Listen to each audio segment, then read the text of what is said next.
So for the sake of the video, we're going to pretend that these rows look like any other normal growing operation where you have one cultivar for the whole length of the rows.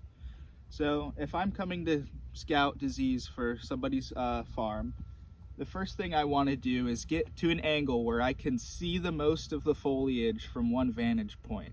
So if you look out here, I'm kind of standing at the short end of the plot rather than at the longest ends of the plot. The reason is because from my point of view here, I can see most of the foliage in each row. If I was standing down there, I wouldn't have as good of a view. So I want to stand right here and I'm going to look out, and there's kind of two ways you can look out. So first I'm going to look far from this further away vantage point. Then once I spot something that could be a disease incidence, I'm going to look close. So right now from looking far, I'm going to scan, left to right, right to left, however you want to do it. And I'm going to look out, what's in front of me, then what's beyond that, and see if I can just see anything from this far away. So from where I'm looking right now, these plots right in front of me, or these rows, they look perfectly healthy to me, nice dark big green leaves.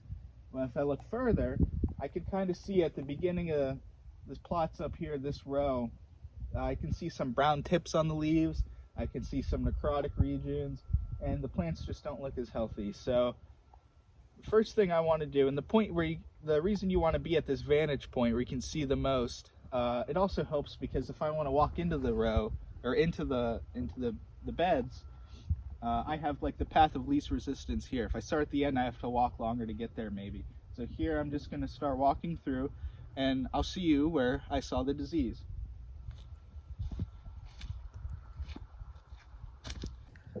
So now that we looked far, we walked into the plot where we saw some damaged plants, and now we're going to look close.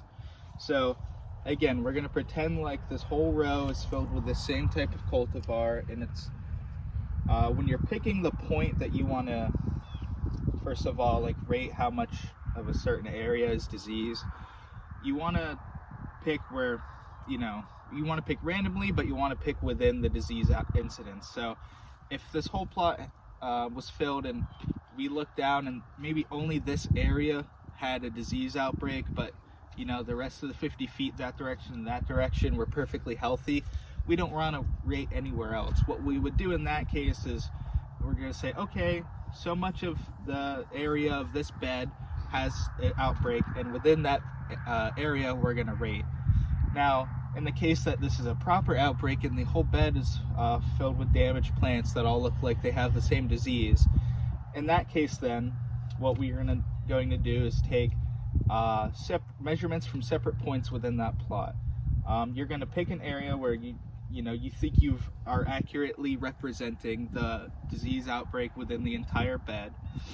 And so I'll show you how to do one, and then we're just going to then assume how you could do 3 or 4 more ratings within the same bed.